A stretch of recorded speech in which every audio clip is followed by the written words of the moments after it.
ദുരിതാശ്വാസ നിധിയിലേക്ക് കൈയയച്ച് സാധാരണ ജനങ്ങൾ സംഭാവന നൽകുകയാണ്. ആ ജനങ്ങളെ അതിൽ നിന്ന് പിന്തിരിപ്പിക്കുക എന്നൊരു ദുഷ്ടലക്ഷ്യം ഇതിൻ്റെ ഭാഗമായിട്ടുണ്ട്. ഒരു സംശയവുമില്ലാതെ പറഞ്ഞു വെക്കാനുള്ളത്, ഇതൊരു സാധാരണ മാധ്യമ പ്രവർത്തനമല്ല, വിശേഷിപ്പിക്കാവുന്നത് നശീകരണ മാധ്യമ പ്രവർത്തനമെന്ന് മാത്രമാണ്. ഈ നശീകരണ മാധ്യമ പ്രവർത്തനം സമൂഹത്തിനെതിരായ കുറ്റകൃത്യമാണ്. തങ്ങളുടെ വിശ്വാസക്കാർക്ക് മാത്രമല്ല, സമൂഹത്തിനെതിരായ കുറ്റകൃത്യമാണ് ചെയ്യുന്നത് എന്ന തിരിച്ചറിവ് ഇത്തരം ആളുകൾക്കുണ്ടാവണം. എല്ലാ മാധ്യമങ്ങളും ഒരേപോലെ ഇക്കൂട്ടത്തിലുണ്ട് എന്ന് പറയുന്നില്ല. ചിലവ തെറ്റായ വാർത്ത കൊടുത്തു എന്ന് മനസ്സിലാക്കി തിരുത്തിയിട്ടുണ്ട്. അത്രത്തോളം നല്ലത് തന്നെ. ഇവിടെ മാധ്യമങ്ങൾ പൊതുവെ വിവാദ നിർമ്മാണശാലകളായി മാറിയതാണ് കണ്ടത്. യാഥാർത്ഥ്യം വസ്തുനിഷ്ഠമായി സമൂഹത്തിലെത്തിച്ച് ജനാധിപത്യത്തെ ശക്തമാക്കുക, ഇതാണ് മാധ്യമങ്ങൾ ചെയ്യേണ്ട ധർമ്മം. എന്നാൽ ആ ഉത്തരവാദിത്വം വിസ്മരിച്ചുകൊണ്ടാണ് പല മാധ്യമങ്ങളും പ്രവർത്തിച്ചത്. അതിനു പകരം വിവാദങ്ങൾ സൃഷ്ടിക്കുക, ജനങ്ങളെ തെറ്റിദ്ധരിപ്പിച്ച് കച്ചവട രാഷ്ട്രീയ അജണ്ടകൾ നടപ്പിലാക്കുക എന്ന നിലയിലേക്ക് അധപ്പതിക്കുന്ന അവസ്ഥ വന്നിരിക്കുന്നുവെന്ന് തിരിച്ചറിയാൻ നമുക്ക് കഴിയണം. എന്താണ് സംഭവിച്ചത് എന്ന് വിശദമായി തന്നെ പരിശോധിക്കേണ്ടതുണ്ട്. കേരളത്തിൻ്റെ ചരിത്രത്തിൽ താരതമ്യമില്ലാത്ത ദുരന്തമാണ് മേപ്പാടിയിലുണ്ടായത്.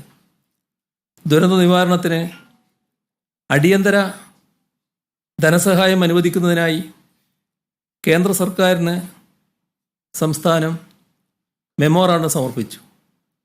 ആ മെമ്മോറാണ്ടത്തിലെ കണക്കുകൾ ചെലവിൻ്റെ കണക്കായി വ്യാഖ്യാനിച്ചാണ് വ്യാജ വാർത്ത ഉണ്ടാക്കിയത്.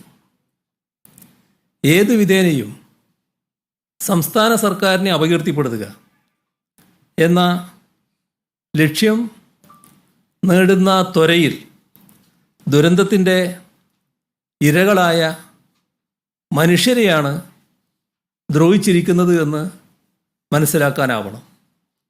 ദുരന്ത നിവാരണ സംവിധാനങ്ങളുടെയും ദുരിതാശ്വാസ നിധികളുടെയും വിശ്വാസ്യത തകർക്കുന്നതിനായി നടത്തുന്ന വ്യാജ പ്രചരണങ്ങൾ വലിയ പ്രത്യാഘാതങ്ങളാണ് സമൂഹത്തിലുണ്ടാക്കുക.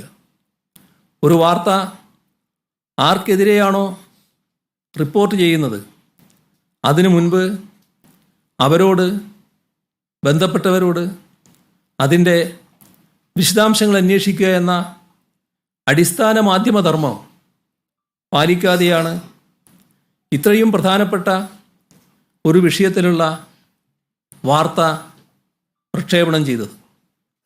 ബഹുമാനപ്പെട്ട ഹൈക്കോടതി മുൻപാകെയുള്ള മെമ്മോറാണ്ടത്തിലെ ഹൈക്കോടതി മുൻപാകെ സമർപ്പിച്ചതാണത്.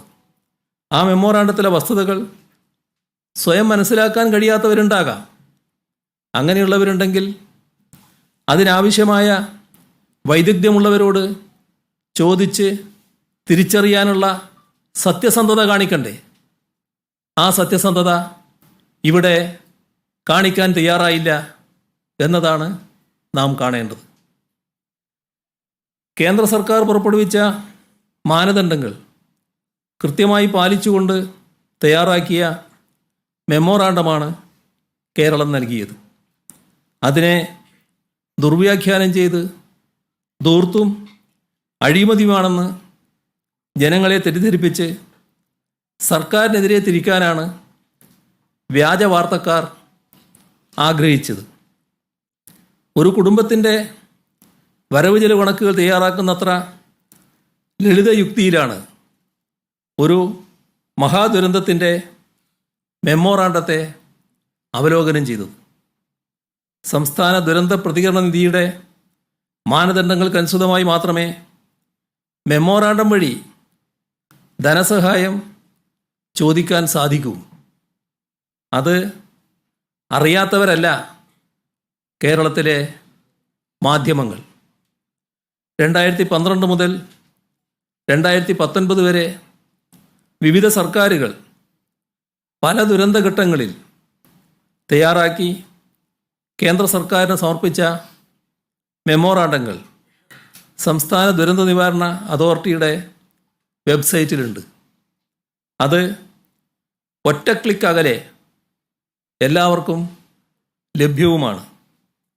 2012 മുതൽ 16 വരെയുള്ള UDF സർക്കാരുകളുടെ കാലത്ത് സമർപ്പിച്ച മെമ്മോറാണ്ടങ്ങൾ ധൂർത്തായോ പെരുപ്പിച്ച കണക്കായോ ഇന്ന് വരെ ആരെങ്കിലും പറയുന്നത് കേട്ടിട്ടുണ്ടോ?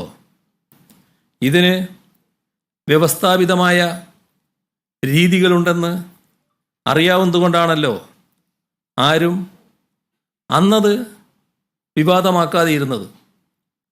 വരൾച്ച മുതൽ പുറ്റിങ്ങൽ വെടിക്കെട്ട് അപകടം വരെയുള്ള ദുരന്തഘട്ടങ്ങളിൽ കേന്ദ്ര സർക്കാരിൽ നിന്ന് പരമാവധി സഹായം ചോദിച്ചു വാങ്ങണം എന്നതിനാണ് അന്നത്തെ പ്രതിപക്ഷം പോലും മുൻഗണന നൽകിയത്. എന്നാൽ ഇപ്പോൾ ദുരന്തങ്ങൾ നമ്മുടെ നാടിനെ ഗ്രസിക്കുമ്പോൾ മലയാളികൾ കൂട്ടായ്മ കൊണ്ടും സഹവർത്തിത്വം കൊണ്ടും അവ തരണം ചെയ്യാൻ ശ്രമിക്കുന്ന ഘട്ടത്തിൽ അതിനെ തുരങ്കം വെക്കുന്നതിൻ്റെ ഉദ്ദേശശുദ്ധി ചോദ്യം ചെയ്യപ്പെടുക തന്നെ വേണം. മെമ്മോറാണ്ടം തയ്യാറാക്കുന്നത് മന്ത്രിമാരല്ല, അതിനായി പരിശീലനം ലഭിച്ച പ്രൊഫഷണലുകളാണ്. അത് തയ്യാറാക്കുന്നതിന് രാജ്യമാകെ അവലംബിക്കുന്ന ചില രീതികളുണ്ട്.